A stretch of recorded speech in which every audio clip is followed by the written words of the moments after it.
what's going on? It's Isaac from Walkman Comics, and welcome back to another comic review. And today I'm going to be reviewing Deadpool, the world's greatest, or also known as the world's greatest comic magazine. I don't know why it's called that.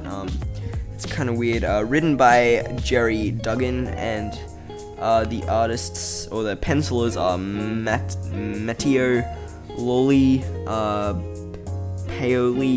Paolo Villanelli. There's a bunch of people that worked on this. There's some artists. I'm not gonna try and pronounce all of their names. But yeah, basically I just picked up volume 6 of this, and the reason that I picked up volume 6 to start off with is because with Deadpool, with 90% of the comics, 90% of the Deadpool comics, let me just say, it's not really in a continuous story, it's sort of just loads and loads of just standalone stories, and I guess that's the same with some of the old comics. I don't really know about those, but they were also a bit crazy to start off with. But yeah, Deadpool is just a really cool character, especially in this volume. But yeah, let me get into that. But first, spoiler warning. That is a really important thing to do. To say, because spoilers are just, they can ruin the whole thing for you, they're just a yuck kind of thing, but I guess with this, it sort of applies with what I said before, it doesn't really matter, because it's not all its sort of continuous story, on and on, and that's kind of the thing with Deadpool, it's really cool. That's probably why it's so popular, because people aren't just all sort of caught up in, okay, I've got to read this volume to understand this, and then I've got to go back and read this issue of this other comic to understand that, It's just an enjoyable story that stands alone by itself, It's just really cool. Anyway, volume 6 is called Patient Zero. It's dubbed a fun and fulfilling read by comicsverse.com. I don't know. Also on the back it says parental advisory. I don't know, that's because, they censor all of the swear words, and come on, it's Deadpool, you don't need to do that. Most parents won't let their kids read this anyway because of all the the drug references and all the violence and gore and stuff and all the sexual references, even though that part has sort of toned down a bit in the more recent stuff. But anyway, Deadpool, the world's greatest, is a good series, basically. That sort of sums it up, I guess. Now, let me get into an important part. This is so I guess if you really do care about spoilers, then I guess stop reading now, but it would be really cool if you listen to this part, because this is a really important thing. So, yeah, it starts off with the issue Don't Jump, or the issue The Never-Ending Struggle. That's what it's called.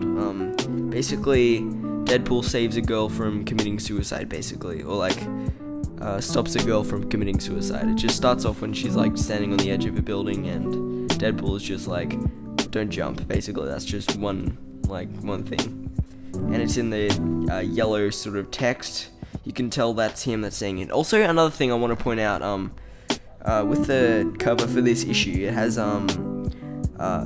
the picture of the building that the girl was gonna jump off, and she's sitting facing the edge of the building, and then Deadpool is sitting facing the building. She's facing the, she has her legs over the edge of the building. Deadpool is facing the other way, basically.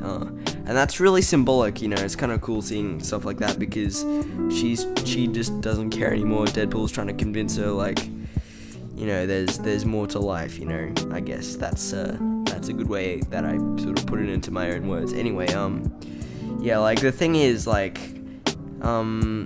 what's the name of the writer? Jerry Duggan. He's not gonna try and make Deadpool a different person, he said, he even makes a joke. He's just like, Parker Industries is just a few blocks down. That's the sort of address you should fling yourself to death at, you know. Like, he makes like a little suicide joke that isn't like that offensive, like, you know. And like, he's even making jokes at this time of thing. Like, he's not changing Deadpool's character, which is great at this moment. And he even says it himself. Like, he says, I'm sure a real hero would have something profound to say to make you feel better instantly, but I'm all you got, you know. Like, he admits that he is not the best person, you know. Yeah, he just like he's just trying to convince her to not jump off the edge, you know. Like, Deadpool likes to make it pretty clear that he's not a hero as well. Like, let me just say that. But like, he is trying to do the right thing here, because yeah, that must come from somewhere. Like, Deadpool must be a sort of a good person, you know. But yeah, he's just like, I'm sure there's like a lot more stuff that you can do. Is it really worth like ending it all right now? And he's just like, have you seen Hamilton yet? So like, what happens is Deadpool like drugs two people who are going to see the play, and like steals the tickets from them or something.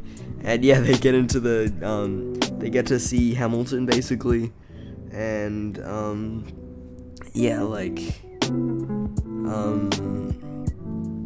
yeah, basically they're in a cab, and then and they like basically go do some other stuff, you know. They beat up this other guy that like I guess he's being paid to beat up or something, I don't know. And yeah, they go and help some other people with like paying for some stuff or something, I don't know. They go and stop some hackers, and yeah, he goes and beats up some other mobsters, you know. And then after like a night of just doing crazy stuff, basically he takes the girl to this to the emergency ward in the hospital, and like he says it's somewhere here. He says, "Listen, I don't think you're crazy. You just need a little help, and I'm not the guy to help you, you know." Like, he says that like he recognizes that he isn't the best person to help her with something like this, and yeah, he puts her in the hands of some people who can help, and yeah, I think something that's really good about this issue is that, or this little part of the volume, I guess, whatever you want to call it, is it doesn't like make suicide jokes, you know. I mean, like, I guess at the start, Deadpool is just like, are you sure you want to kill yourself here? Like, jump off of Parker Industries or something, you know. But that's not a suicide joke. That's him just like taking the piss at Spider-Man, you know. Like, because, you know, we all know what he's like with Spider-Man, you know. But yeah, like, I love how that doesn't really include suicide jokes, and it doesn't like sort of tone down Deadpool's personality either. Like, what's the writer's name? Jerry Duggan. He really nails this, you know. And yeah, and like he says this at this part. He says, "Unkilling someone is way harder than what I usually do." And yeah, that's sort of what was I gonna say? I'm looking at my notes right now. Yeah, this is a perfect sort of blend of Deadpool humor and like sadness / niceness. Like, I guess perfect blend of Deadpool humor and sort of an emotional story, and it works just really well, you know.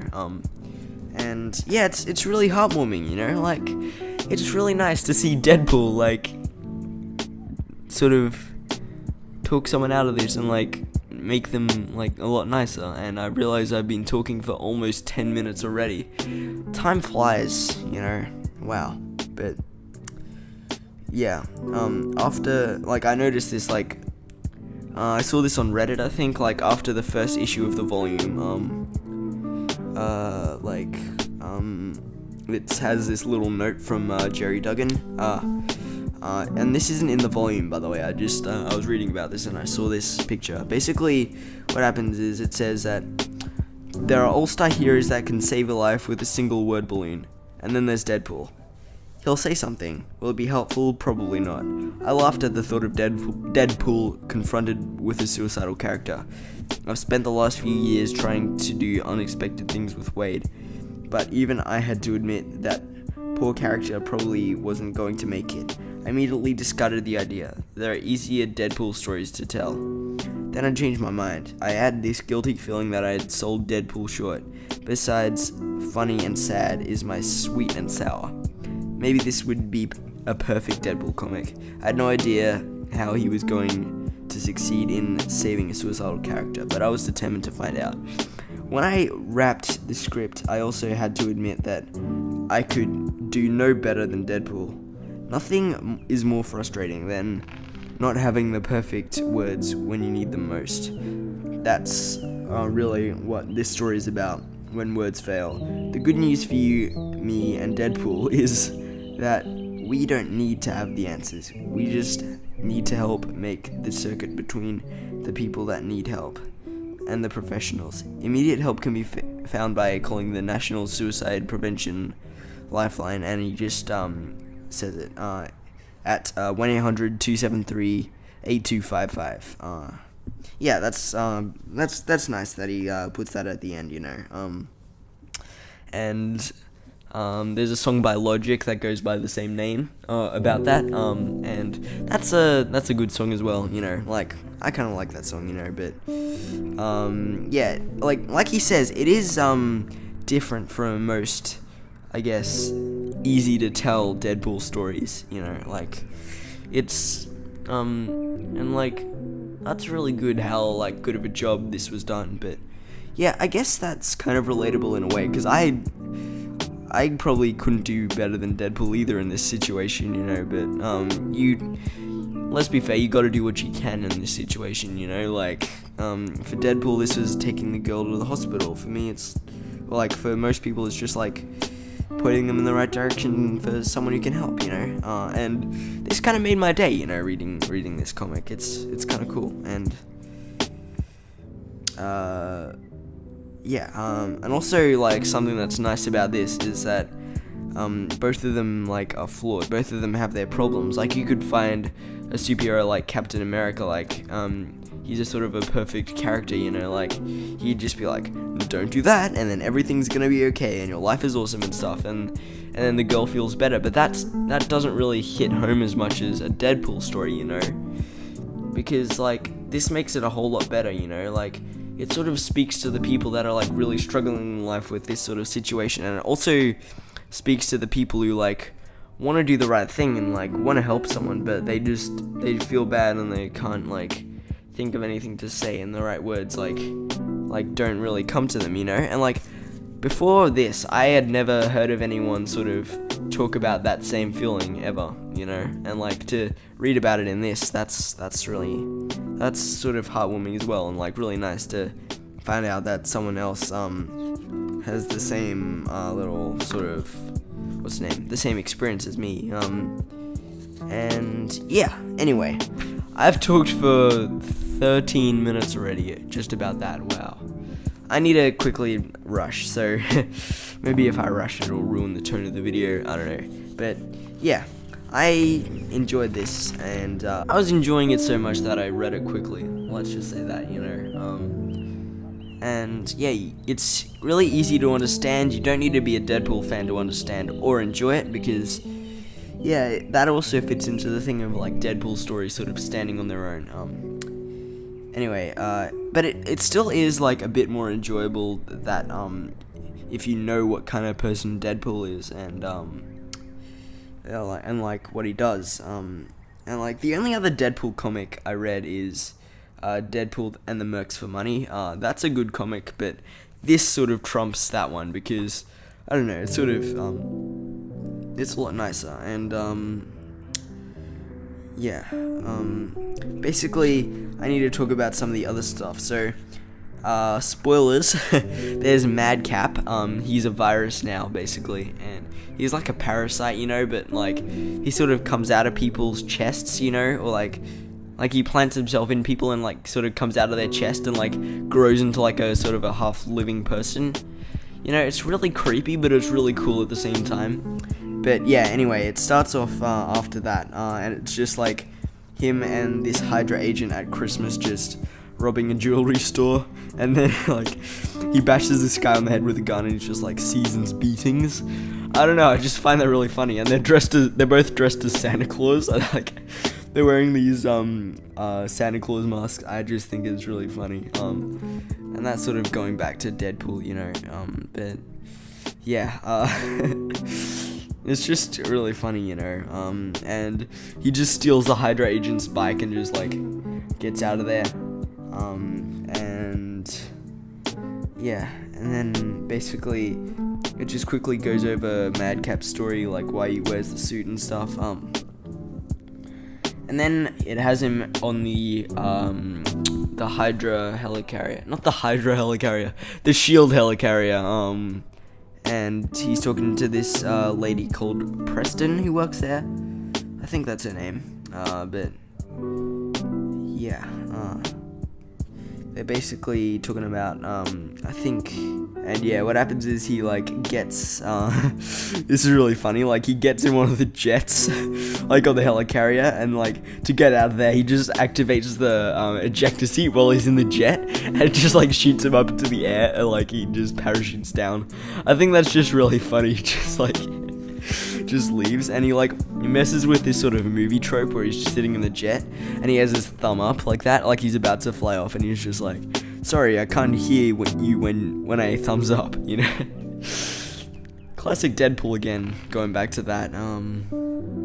But yeah, what happens next is he goes after these people in the zoo, who like I don't know, I guess they're sort of brainwashed, and they like feed themselves to a lion. I don't know, that's a bit weird. And then like we get to see Madcap coming out of this guy's chest, and yeah, he's just like a really cool character. I don't know, I just find him really entertaining. I don't know, it's cool, you know. But yeah, then what's happening, he's being operated on in a hospital, and then he just wakes up in the middle of the operation, and like he's just like, do me a favor, just put everything back in place, like all his organs and stuff. I find that really funny, you know, classic Deadpool. But yeah, he's just yeah, what happens is he then breaks into this place and like steals a Spider-Man costume and like pretends to be Spider-Man, and like yeah, anyway, he like comes in contact with Human Torch just for a brief moment. I think that's just like a cameo, and then he gets invited to like Christmas dinner with Preston's family. That's just really nice. I think this is like a Christmas special, or this came out during Christmas. I don't know, it's really nice. It doesn't have to be Christmas for you to be able to enjoy it, you know. But maybe if I read it at Christmas, that would be really nice. I'm gonna go back and reread this at Christmas, actually. That would be really cool. That would be really nice, actually. But yeah, what happens then is he like goes outside to call this what's the name? This doctor that's working at this sort of lab that is sort of examining people who have the Madcap virus, I think it is, or like something that okay, apparently my photos are opening on my computer for no reason. Alright, that was weird. Anyway, so yeah, what happens is like Preston's daughter just faints. I mean, and her husband as well. Like they just faint because of like some sort of thing that they have. And yeah, what happens is like I guess he personally knows them, so he like goes into the lab to sort of investigate what's going on, and discovers the same Hydra agent as before. Actually no, that's later on. So yeah, Preston and him sort of go investigating for people who I guess know Madcap, and they're just like really looking hard for him, and yeah, they want to know who has Madcap inside them as a parasite, you know. And yeah, they discover this Hydra agent. But sorry, before that, here's a sort of somewhat major spoiler. Cable is in this, you know. Like, you get to see him just appear. Like, you get to see the guy in the cape, and he has that little eye twinkle, you know. Like, you can tell it's Cable when you see that. But yeah, he sort of appears, and he's just says that, like, he knows the cure to Madcap, and yeah, because he's from the future, you know.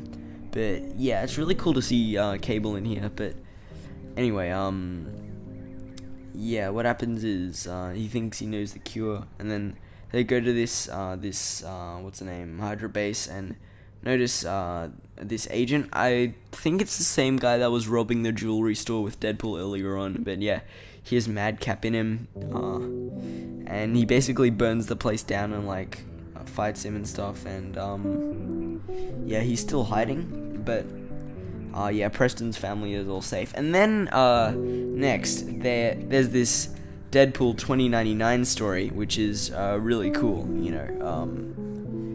And it has Deadpool's daughter, Warder Wilson. She's the daughter of him and his mum, who was a demon, I think. What was her name? I don't know. It says it somewhere here. It's kind of weird. Like, there's some time travel involved. I'm not gonna go into too much detail about this, but it also ends in like a Christmas thing. You know, it's like. It's kind of cool. But anyway, I think the main thing at the start, this volume is all over the place, you know, but at the start, you know, where he saves the girl from committing suicide, that's the most important part to like tell people about, you know, because yeah, it just is. But I've been talking for 23 minutes and I'm sort of going off topic now, and there are some of my notes that I forgot to read. Nope, I covered everything, never mind. Anyway, so yeah, basically, out of 10, I would rate this volume about a 7.9, 8.2, 7.9 to 8.2, round about there. That's what I'm gonna rate this. It's like really good, you know. I'd make this at least on par with the first volume of New 52 Flash. Maybe a bit higher. Yeah, screw it, I'd rate it higher than that. What did I rate New 52 Flash? Like 6 point something? I don't know. Yeah, this is definitely better than that. I enjoyed this more than that. Actually, I don't know. Well, I enjoyed it for a different reason. Like, New 52 Flash was just awesome and gave off a pretty cool vibe, and this sort of gave off sort of a heartwarming vibe, you know. Because Christmas is involved, you gotta have some sort of heartwarming vibe when that's involved, you know. But yeah, and also it's like a different feel, you know. Marvel and DC are like two really different feels. Anyway, I should end this off now. I've been talking for 20 minutes. So yeah, I've been doing loads of comic reviews recently. I just really enjoy them, you know. It's just the most fun thing to do.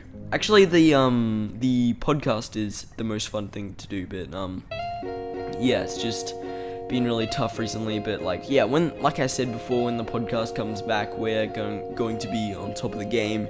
It's going to be really good. Trust me. I'm not going to go into too much detail about it. That's probably all the detail I'm going to go into about it. But yeah, anyway, thank you for watching, and yeah, see you in the next video. If there's not anything else I want to say. Yeah, see you in the next video. Bye.